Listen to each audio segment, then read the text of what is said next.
What will happen to an entire nation when myriad superstitions, prejudices, and fears boil over and turn a people of 3 million into mere enemies? The aim was no political blocks. He represented a danger so deadly and subtle that the only response was eradication en masse. Through wars, trysts, and exiles, the Jewish people have survived over 20 centuries. The fifth son of Aaron built far-flung communities, from Baghdad to Berlin, people so numerous that they numbered in the millions. They spoke 70 different languages and had their own schools. They helped to shape world culture, science, philosophy. Then what did that long, complex record bring but the unutterable horror of the Holocaust? Above all others, why did Adolf Hitler and the Nazi regime target Jews, accusing them for Germany's defeat, economic collapse, and social breakdown? This isn't just an ordinary story about hatred. It's how lies get turned into law, how preconceptions become policy, and how ordinary people, teachers, shopkeepers, soldiers, turned into willing participants of industrialized mass murder. And finally we ask, can this happen again? At a time when extremism is rising to plague the masses, when conspiracy theories are not unknown and political partisanship runs high, are we now better equipped to prevent a repeat performance of this history? Let's explore it together in today's episode of Light's History.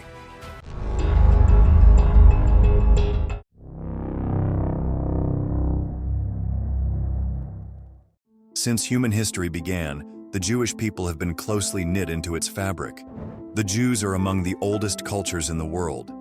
They can track their lineage back thousands of years to ancient Near Eastern civilization. Their roots are found in the stories of Abraham, Isaac, and Jacob, figures whose lives are recorded in sacred texts and oral traditions, providing the spirit of Judaism and influencing 3 of the world's major religions. The Jewish people established their ancient homeland in the region of Canaan, later known as the Kingdom of Israel. The Jewish kingdom experienced a period of unity and prosperity under Saul, David, and Solomon. Jerusalem became more than just the actual center of politics. Here, the first temple came into place beneath Solomon's supervision, and it was heart of Jewish religion and national life alike. Although with this ancient lineage came centuries of hardship, persecution, and perseverance. In 586 BCE, the Babylonian Empire laid siege to Jerusalem, sacked the first temple, and sent much of the Jewish population into exile. This catastrophic event was the first massive scattering of Jews, an era that would later be called the Babylonian captivity. Although many returned later under the decree of King Cyrus, others remained in Persia and the lands near Baghdad. It was this experience that bred a sense of communal identity rooted in faith rather than soil. And so, as the years passed, the Jewish people became a people without a land. Their communities stretched from the Middle East and North Africa, and even went as far as Rome and the Rhine, sowing the seeds of what would become a vast diaspora. In the 1st century CE, it is estimated that almost 5 million Jews lived outside their homeland, 4/5 of all Jews. Thus was born one of history's earliest, truly international communities. Though the places where they lived varied greatly, the Jewish people worked to preserve their traditions everywhere.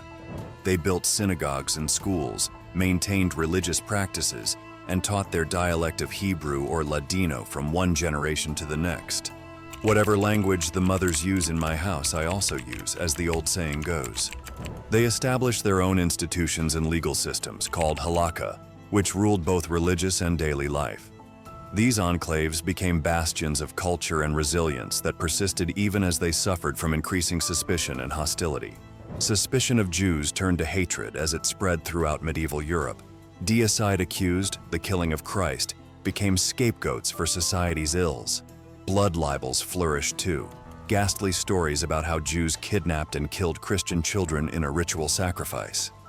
Without any evidence to back them up, such charges led to rioting and massacres. Groups of Jews regularly found themselves held responsible for things beyond their control, from natural disasters or economic depressions, which could be argued to only affect Jews, and even plagues. In the 14th century Europe, when the Black Death swept through, there were accusations that Jews had poisoned wells. This led to massacre and expulsion. Instead, authorities around Europe promulgated orders expelling Jews. In 1290, Edward I of England expelled all Jews from his kingdom. In 1492, The Catholic monarchs of Spain, Ferdinand and Isabella, used the occasion to expel over 200,000 Jews from the plague-ridden country. They were given the options of converting or leaving, and most sought refuge in Ottoman Empire, the North Africa regions of Egypt, which at that time formed part of this expansive Islamic state. Also, they fled to parts of Eastern Europe. In Western Europe, many Jews who stayed lived under forced segregation in crowded walled quarters known as ghettos. The original term ghetto was used in 16th century Venice, where Jews were restricted to an island district, its gates closed at night. Papal decrees from Italy to Germany also enforced their segregation. By the 15th century, Jewish quarters stood in Prague, Frankfurt, and innumerable other towns. These ghettos could be large or small, poor or rich, but they had one common characteristic: physical separation from Christian people. Even within them, Jews were forced to take certain craft only and had to obey a curfew. Despite these oppressive conditions, Jewish life within the ghettos was still vibrant. Families maintained tradition, continued to observe religious festivals even under curfew restrictions, and carried on with sacred rituals. Jewish life itself went on, its rhythm shaped by centuries of exile and resistance. As Europe plunged from the Renaissance through the Enlightenment, it produced many opportunities, but also hostilities. In some regions, Jews obtained limited civic rights, while in others, pogroms, organized massacres, targeted Jewish settlements. Eastern Europe, especially within the old Russian Empire, was notoriously intolerant of Jews. In Western Russia, the Pale of Settlement confined Jews to particular areas. Here they suffered economic limitations, were conscripted for military service, and underwent periodic irregular waves of cruel pogroms. The late 19th and early 20th centuries brought numerous attacks, causing thousands of Jewish people to flee to the Americas, Great Britain and Palestine in search of safety. In the United States, Jewish immigrants arrived at New York's Lower East Side. Here they organized themselves into vibrant neighborhoods where synagogues, schools, and cultural centers proliferated. New challenges lay ahead, yet immigrant Jews were resolved to keep alive the traditions of their past. However, the Jewish people still kept on surviving, and many came to admire them for their determination to prevail. From one generation to the next, the Jewish people transmitted their collective memory and communal traditions. Even large numbers of the most recent immigrants from Eastern Europe remained connected to this network. Hence Passover, anniversary of the Exodus from Egypt, Hanukkah, celebrating Shemin HaTzadik and others' rededication in 165 BCE, and Yom Kippur, Day of Atonement, provided not only religious observances but also re-establishments of identity. If the Jews were to have any kind of self-respect in a world bent on annihilating them, it was in moments like these that their pride could come forth unmutilated. Storytelling and remembrance became indispensable tools for survival.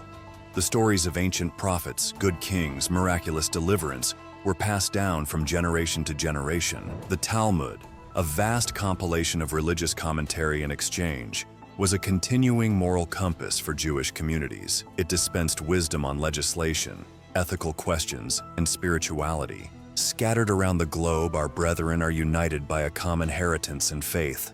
More than their mere survival, their capability to endure a relentless stream of adversity is an embodiment of human dignity. It's sown deep. Hate began to take root. Shades of darkness loomed ahead. Before we move on to the next section, please don't forget to subscribe if you liked the video so far.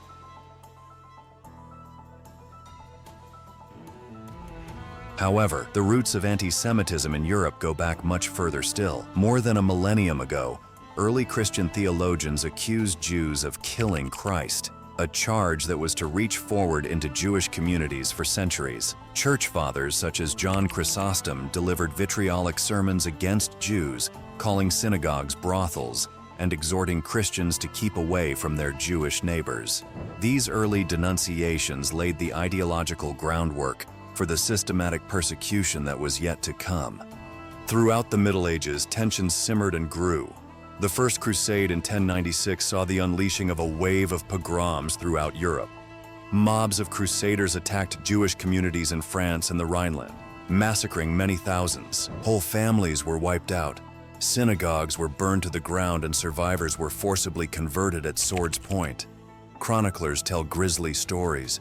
Jews choosing death rather than baptism, mothers killing their own children rather than have them converted. These atrocities set the stage for what was to follow in the centuries ahead. Those restrictions limited Jews economically further, and Jews, excluded from the owning of land or membership in many guilds, often had little choice but to become moneylenders or merchants. This made them important, yet detested figures in Christian society. When debtor countries collapsed or business ventures flopped, Jews became an easy target for blame. Famine and plague accusations against Jews of well poisoning or plots kept deadly blackmail going. By the 16th and 17th centuries, Poland and Lithuania were home to the largest Jewish population in the world. But even here, violence was never far away. The Khmelnytsky uprising of 1648 in Ukraine unleashed pogroms that killed tens of thousands. In the 19th century, anti-Semitic policies in the Russian Empire forced Jews onto the margins of society. They had to live in poverty and under restrictions that affected their livelihood, as well as being subjected to periodic violence. Anti-Semitic newspapers and political organizations sprang up in different parts of Europe, multiplying with no end. Anti-Semitism was also reflected in the United States. Henry Ford's publication, The International Jew, was even circulated abroad, helping to spread conspiracy theories about a global Jewish domination. These concepts traversed national boundaries, having their impact on rightists in Europe.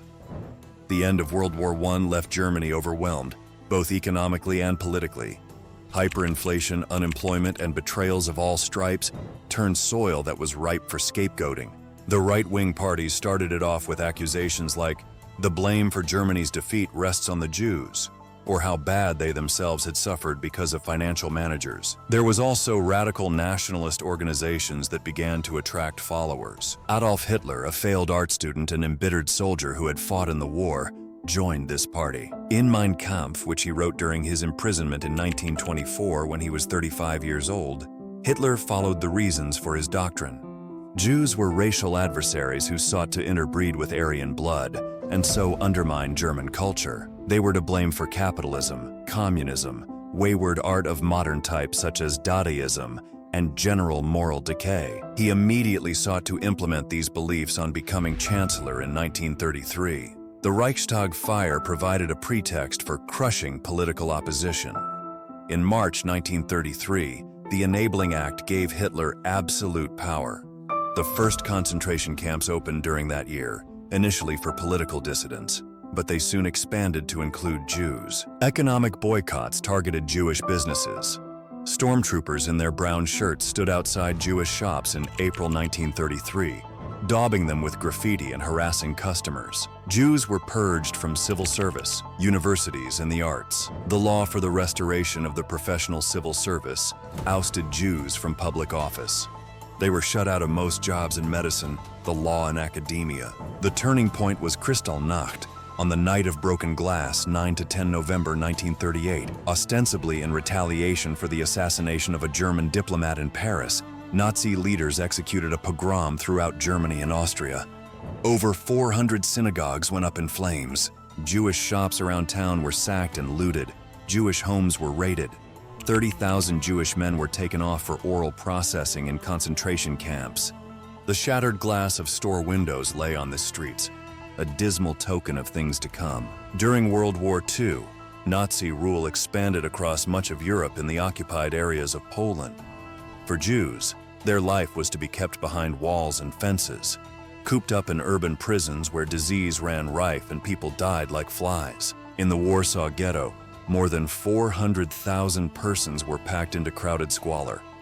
Smuggling everyday necessities, providing covert education, and holding underground religious services became acts of resistance. The Wannsee Conference of January 1942 marked the formal beginning. The Nazi leaders, now for the first time, coordinated Europe-wide extermination of the Jewish people. At places like Auschwitz, Treblinka, Sobibor, and Belzec, death camps were built to murder thousands daily in gas chambers. Trains carrying the same number of passengers per hour continued to arrive every few hours, day and night. Auschwitz-Birkenau would become the biggest death factory in human history. People were stripped naked, herded into large shower chambers, and their belongings seized. but they were gassed almost instantly with Zyklon B gas. Corpses were taken out and burnt in the crematoria. Their living conditions were abominable. Starvation and even worse, torture and medical experiments for the benefit of the Nazi doctors awaited those inmates found fit to work. But amid the horror, there were stories of spirit. In the ghettos all across Poland, secret societies rose up to defy the Nazi tyranny. The Warsaw Ghetto Uprising of April 1943 is still one of history's most astonishing acts of resistance. Armed with contraband pistols, homemade bombs, and a stubborn refusal to give in, brave Jewish fighters held off the German army for nearly a month. Their courage in the end proved to be an emblem of human dignity in the face of annihilation, though they were ultimately broken. In 1945, when Allied forces liberated the camps, they could hardly believe their eyes. Soldiers who entered Buchenwald, Bergen-Belsen, and Dachau found skeletal survivors surrounded by heaps of the dead, with rooms littered with the personal possessions of the murdered, shoes, eyeglasses, and hairbrushes removed from the victims. The camps were ordered to be carefully documented by General Dwight D. Eisenhower so that the world would never be able to ignore what had happened. The Holocaust took over 6 million Jewish lives, but it also left an indelible scar on the soul. It showed how prejudice, when left unchecked, can metamorphose into policies of marginalization, persecution, and systematic murder. It showed us just how thin civilization's walls are that protect us from our own worst impulses, and what terrible things happen when hate is allowed a free hand. The genocide did not occur in a vacuum. By drawing on hate that was passed down through generations, economic blame-laying, religious intolerance, and pseudo-scientific racial theories, it continued a trend of violence extending back into medieval times. Every time that unchecked slander and act of brutality results in failure to resist further wickedness, there is more ground cleared for Auschwitz. The Holocaust is the most solemn example of how society, where hatred is allowed to rule, holds unimaginable potential for evil. Want to understand the world better? Start with history and subscribe to our channel.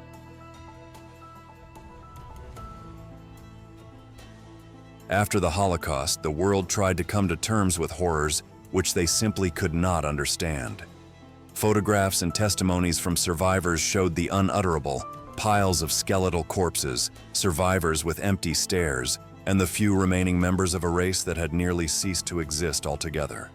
The liberation of the death camps by Allied forces not only exposed mass graves and destroyed buildings, it also revealed the terrifying abyss into which human cruelty could plummet.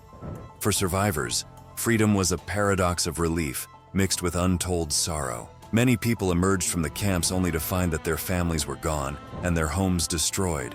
Entire communities had ceased to exist. In the camps across post-war Europe, new DP had no homes to go back to. These were populations of Jewish victims who had suffered before they were displaced first by the Nazis and then by the Allies. Many took Palestine, then ruled by the British, as a destination. But there they faced another round of political and military difficulties in search of acceptable living space for themselves. Others sought sanctuary in lands across the seas. To places such as Canada, Australia, and South America, they brought their memories and their trauma. The establishment of the State of Israel in 1948 afforded a national homeland to the Jewish people, who for centuries had been scattered around the world and ill-treated. For survivors of the Holocaust, it was not so much a preserve as an embodiment of resilience in life. But even this achievement came after severe conflict, as surrounding Arab nations opposed the founding of a Jewish state. In its early years, Israel knew war, mass immigration, and the huge job of absorbing Holocaust refugees into this nascent nation. The decades following World War II saw a burgeoning movement around the world to preserve the memory of the Holocaust. Memorial parks have been built on former campgrounds, with cities and towns naming a place of memory after those millions killed there. Places like Yad Vashem in Jerusalem, the U.S. Holocaust Memorial Museum in Washington, D.C., and even Auschwitz-Birkenau Memorial and Museum in Poland have become solemn places where people go to remember, where they come to learn. Holocaust curriculum was introduced into schools and universities. Formerly suppressed by the trauma of memory, remembrances of survivors became important materials for generations of teachers to use. Non-profit organizations, such as the Spielberg Foundation for Visual History recorded thousands upon thousands actual stories from people who lived through this terrible time, and made sure that their voices would continue to be heard long after they themselves were gone. Yet history warns us that hate rarely dies. In 1,000 different ways today, the virus lives on. Despite the Holocaust, anti-Semitism continues to plague us through various theories of conspiracy and slander, destructive actions, vandalism, violence, or terrorism. In recent years, European and American Jewish communities have been obliged to confront deadly attacks on synagogues. Online platforms, pouring old lies into new vessels, spread distortion, denial, and hate to millions. Today's world is as amenable as ever to the sorts of factors that led to genocide: fear, ignorance, propaganda, lies posing as truth, and ordinary people who consent by their silence. The story of the Jewish people, from ancient spirit to modern tragedy, is not only told on a page of tears, but written large in death and moral courage. Studying the Holocaust means more than reciting its horrors. It means knowing how hate is bred, how false legends grab hold, how legal systems are turned to justify oppression and murder, and how violence becomes routine. It means recognizing, too, the crucial role of vigilance, speaking out against wrongs wherever they occur. In negotiating the perplexities of our contemporary world, the music of history must not be ignored. We must never forget the idiocy of anti-Semitism and the enormity of its atrocity, because when history is interred, ignorance spreads, and then another gloom sets in. This documentary serves as a solemn reminder of the consequences of allowing a society to be overwhelmed by hatred. The memory of those who died requires us to recall their names, to listen to their voices, and above all, to renounce hatred in whatever form it takes. Because yesterday is not truly behind us. It is always present, shaping our actions and the world we bequeath to our children. So let's finish with a question before we go. What would you have done? Rebelled or stood by? This history is not far removed. It is our own reflection. The hate that destroyed Europe still exists today. Will history repeat itself? Will there be warning signs? Is the world in fact becoming safer? Or are we just making old mistakes yet again? Let us know in the comments. Here's another video history buffs enjoyed watching. Bye for now.